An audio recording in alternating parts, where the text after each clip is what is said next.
कोई इसे victim card खेलना बता रहा है तो कोई इसे ममता बनर्जी का ब्रह्मास्त्र। ममता बनर्जी ने भावुक बयान दिया जिसमें उन्होंने अपने इस्तीफे देने तक की बात कह डाली थी, पर उनके इस ऐलान के कई मायने लगाए जा रहे हैं। कोई इसे राजनीतिक ड्रामा बता रहा है तो कोई इसे आखिरी दांव। चलिए सिलसिलेवार तरीके से इस पर नजर डालते हैं। नमस्कार, मैं सुधीर कुमार सिंह, वन इंडिया हिंदी में आपका स्वागत है।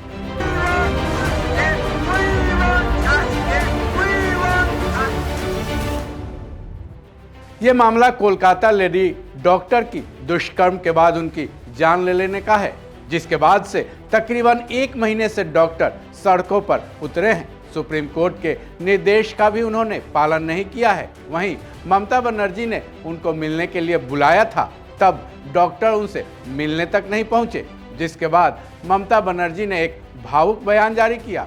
तो क्या वाकई ममता बनर्जी के दिल में डॉक्टरों के लिए, खासकर लेडी ट्रेनी डॉक्टर के साथ हुई बर्बरता के लिए दर्द है, या फिर इस्तीफे का ऐलान कर उन्होंने महज पॉलिटिकल ड्रामा खेला है? इसके बारे में बात करेंगे। पहले जानते हैं ममता बनर्जी ने क्या कुछ कहा था। My best to sit with the junior doctors. I spent 3 days for them, waiting that they should have come, they should have settled their problem. Even when they didn't accept the verdict of the Supreme Court, instead of that also, I waited 3 days with my highest officials, including Chief Secretary, Home Secretary, DG and my MOS. But I am sorry, I apologize to the people. I apologize to the people of this country and the world people who are supporting them. Please give your support, I don't have any problem. We want justice for Tilottama. We want justice for common people. We want justice for treatment for common people. We want that as per Supreme Court instruction, they must join their duty. Though 3 days are over after the Supreme Court verdict, instead of that also we are not taking any disciplinary action. Because sometimes we have to tolerate. It is their duty to tolerate sometimes. इतने पर भी जब बात नहीं बनी तो उन्होंने साफ तौर पर अपने इस्तीफे तक का ऐलान कर दिया। उन्होंने कहा, मैं पश्चिम बंगाल के मुख्यमंत्री पद से इस्तीफा देने के लिए तैयार हूं। मुझे पद की चिंता नहीं है, मुझे न्याय चाहिए। मुझे केवल न्याय मिलने की चिंता है। यहां तक तो ऐसा लगा कि उनके दिल में डॉक्टरों के लिए कितना दर्द है। लेकिन क्या ये सच है या पॉलिटिकल ड्रामा? इसके बारे में कुछ ऐसी चर्चाएं तेज हैं जिनको जाने और आप ही अंदाजा लगाएं कि ममता दीदी के दिल में आखिर है क्या। डॉक्टरों को विलेन बनाया? इस बात की चर्चा तेज है कि ममता बनर्जी ने डॉक्टरों को विलेन बनाने की कोशिश की है, क्योंकि उन्होंने साफ कहा है कि उन्होंने 3 दिनों तक इंतजार किया लेकिन डॉक्टर उनसे मिलने नहीं आए। लेकिन ऐसी चर्चा क्यों की जा रही है, उसके बारे में डॉक्टरों की जुबानी ही सुन लेते हैं। वो बता रहे हैं कि आखिर उन्होंने ममता बनर्जी के बुलावे को क्यों नकार दिया।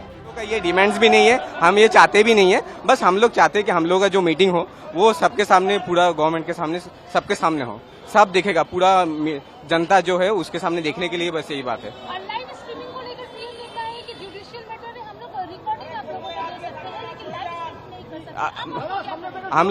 हम लोग ये मतलब जो रिकॉर्डिंग है वो नहीं चाह रहे, क्योंकि देखिए रिकॉर्डिंग वाला एडिट हो सकता है। अभी जो डिजिटल एनवायरनमेंट आगे एआई हो रहा है तो ये हो सकता है, अगर लाइव हो तो सब देख पाएंगे। हम लोग का यही मोटिव है कि सबके सामने सब कुछ हो, क्योंकि सबके सामने ही तो पूरा बात चल रहा है, तो सबको जानने का ये हक है पूरा। ऐसा नहीं लगता कि आप लोगों की लाइव स्ट्रीमिंग के शर्त की वजह से मीटिंग ही नहीं हो पाएगी? नहीं, जरूर हो पाएंगे। हम लोग को पूरा आस्था है, इतना दिन आस्था से ही हम लोग 34 डेज अभी बैठे हुए हैं, तो हम लोग को पूरा आस्था है, पूरा गवर्नमेंट के ऊपर आस्था है, लॉ के ऊपर आस्था है, हाई कोर्ट को, सुप्रीम कोर्ट के ऊपर भी आस्था है कि वो लोग जरूर करेंगे। आज 3 दिन हो गया, सीएम 3 दिन आपका वेट किया, आज भी 2 घंटा वेट किया, पर आप लोगों ने गया ही नहीं अंदर बात करने। नहीं, ऐसा बात नहीं है, हम लोग लाइव स्ट्रीमिंग चाह रहे हैं, वो नहीं हुआ इसलिए। ठीक है, थैंक यू। इतना लाइव स्ट्रीमिंग के लिए नहीं माना गया, वो हम लोग अगले बार सोचेंगे, दूसरा कुछ अगर कर सकते हैं, पर ये लोग हम लोग का अभी तक यही डिमांड्स है, आगे भी यही रहेंगे। Thank you. आज रात में भी आपका प्रोटेस्ट प्रोटेस्ट जारी रहेगा जब तक हम लोग को जस्टिस नहीं मिलता है। राज्य सरकार की तरफ से एक मीटिंग रखा गया था, वो एक पब्लिक मीटिंग, जहां से उन्होंने एड्रेस किया, जहां पे हमारे स्वास्थ्य प्रतिमंत्री डॉक्टर चंद्रिमा भट्टाचार्य वहां पे प्रेजेंट थे और उन्होंने कुछ वहां पे कुछ पॉइंट्स बताया है, कुछ बात वहां पे उन्होंने बताया है जो जिसमें उन्होंने एक पॉइंट मेंशन किया है, वो खुले मन से वेट कर रहे थे हम लोगों के डॉक्टर्स के साथ डिस्कशन करने के लिए। तो हम लोग ये एकदम क्लियरली बोलना चाहते हैं कि हम लोग भी खुले मन से उनका ही वेट कर रहे हैं। लास्ट ये जो 33-32 दिन से जो हम लोगों का आंदोलन जो चल रहा है, जो एक अभया के लिए, न्याय के लिए जो आंदोलन है, इसमें हम लोग भी खुले मन से उनका वेट कर रहे हैं। लेकिन इसी खुले मन के ही जो बात उन्होंने बोले हैं उसके ही कंटिन्यूएशन में हमने डिमांड किया था कि इसका लाइव टेलीकास्ट किया जाए, ताकि सारे तरफ में जो स्वच्छता है, जो ट्रांसपेरेंसी है, उसको मेंटेन ताकि हो। तो ये हम लोग का जो डिमांड था, वो हम लोगों को कभी नहीं लगता है कि उसमें कोई तकलीफ है। और बाकी जो हमने बोला था कि उन्होंने जो बोला कि डॉक्टर्स बार बार एक शर्त रख रहे हैं बैठने के लिए, तो हम लोग वहां पे क्लियरली बोलना चाहते हैं कि उनके तरफ से जो मेल आया था उसमें मैक्सिमम 10 पीपल बोल के जो शर्त का बात है, उन्होंने ही ये पहले स्टार्ट किया था। और हम लोगों को लगता है कि ये जो सिर्फ 10 लोग बात कर पाएंगे, ये बड़ा ही अपमानजनक है, जो हम लोगों ने कल भी बोला था। क्योंकि ये जो मूवमेंट अभी है, डॉक्टर्स जो मूवमेंट है, हम लोग पूरे वेस्ट बंगाल के जूनियर डॉक्टर्स को रिप्रेजेंट कर रहे हैं, सारे मेडिकल इंस्टीट्यूशंस इसमें शामिल हैं। तो यहाँ पे आके ये सिर्फ 10 जन, इसका रिप्रेजेंटेशन कभी भी नहीं हो सकता। इसके अलावा और उन्होंने बोला कि उन्होंने एक पॉइंट उठाया है कि वो बड़े हताश। ममता बनर्जी ने इस्तीफे का ऐलान किया, उसको विक्टिम कार्ड खेलना भी बताया जा रहा है। ऐसा इसलिए कहा जा रहा है क्योंकि जिन्होंने ममता की राजनीति को नजदीक से देखा है, गौर से देखा है, उनके विक्टिम कार्ड से परिचित हैं। 2019 के लोकसभा चुनाव में भी उन्होंने बीजेपी के खिलाफ जनता के सामने विक्टिम कार्ड खेला था। ऐसा कहा जाता है, जिसमें उन्होंने जनता के सामने कहा था कि मोदी सरकार केंद्रीय जांच एजेंसियों का दुरुपयोग बंगाल सरकार के खिलाफ कर रही है। ममता के मंत्रियों के ठिकानों पर सीबीआई की छापेमारी के दौरान भी उन्होंने विक्टिम कार्ड को हथियार की तरह इस्तेमाल किया था। अब इस केस में भी उन्होंने शायद यही काम किया है। उन्होंने कैमरे के सामने हाथ जोड़ा और पूरे बंगाल के लोगों से माफी मांग ली। डॉक्टरों को काम पर लौटने की अपील भी हाथ जोड़कर ही की है। बताया जा रहा है कि डॉक्टरों की इंतजार करते हुए विजुअल्स भी वायरल करवाया गया। साथ ही उन्होंने ये भी कहा कि हमने तो खूब इंतजार किया, लेकिन डॉक्टर ही बातचीत के लिए नहीं पहुंचे। साथ ही उन्होंने ये भी दावा किया कि डॉक्टर काम पर लौट आए, उनके खिलाफ कोई भी एडमिनिस्ट्रेटिव कार्रवाई नहीं की जाएगी। लेकिन आपने सुना कि आखिर डॉक्टर ने बातचीत का ऑफर क्यों ठुकरा दिया। ऐसे में ये कहा जा रहा है कि हमेशा की तरह एक बार फिर विक्टिम कार्ड को वो अपना ब्रह्मास्त्र की तरह इस्तेमाल कर रही हैं, क्योंकि उन्होंने इस बयान में एक तो एस्मा लागू नहीं करने की भी बात कही है और डॉक्टरों के प्रति अपना दर्द दिखाते हुए इस्तीफा देने की बात तक कह डाली है। ब्रह्मास्त्र का इस्तेमाल क्यों?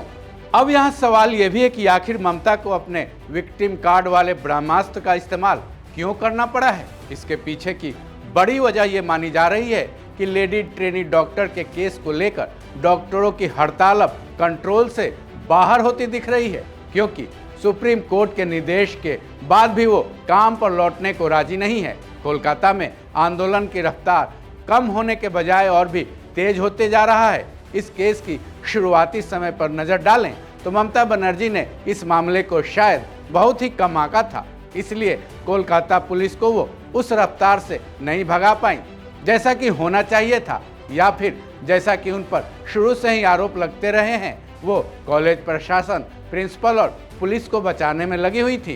बंगाल सरकार की तरफ से जब इस मामले में कोई रिजल्ट नहीं आया, तब यह केस सीबीआई के हाथों चला गया। उसके बाद ही ममता बनर्जी की नींद शायद खुली। यहीं से शायद उनके विक्टिम कार्ड वाला ब्रह्मास्त्र चलना शुरू हो गया, क्योंकि सीबीआई के हाथों केस को गए हुए अभी कुछ ही दिन भी नहीं बीते थे। उन्होंने डॉक्टरों के लिए इंसाफ की मांग की और पैदल मार्च तक कर डाला। उसके बाद वो लगातार केंद्र सरकार पर हमलावर भी रही और सीबीआई की जांच पर उंगलियां भी उठाती रहीं। लेकिन इन सब से भी जब बात नहीं बनी, अब शायद ममता बनर्जी को ये लगने लगा कि बंगाल की जनता भी उनके खिलाफ हो सकती है, क्योंकि इलाज के अभाव में उनको कई परेशानियों से रोजाना 2-4 होना पड़ रहा है, जिसका खामियाजा कहीं उनकी कुर्सी छीन जाने से भुगतना न पड़े।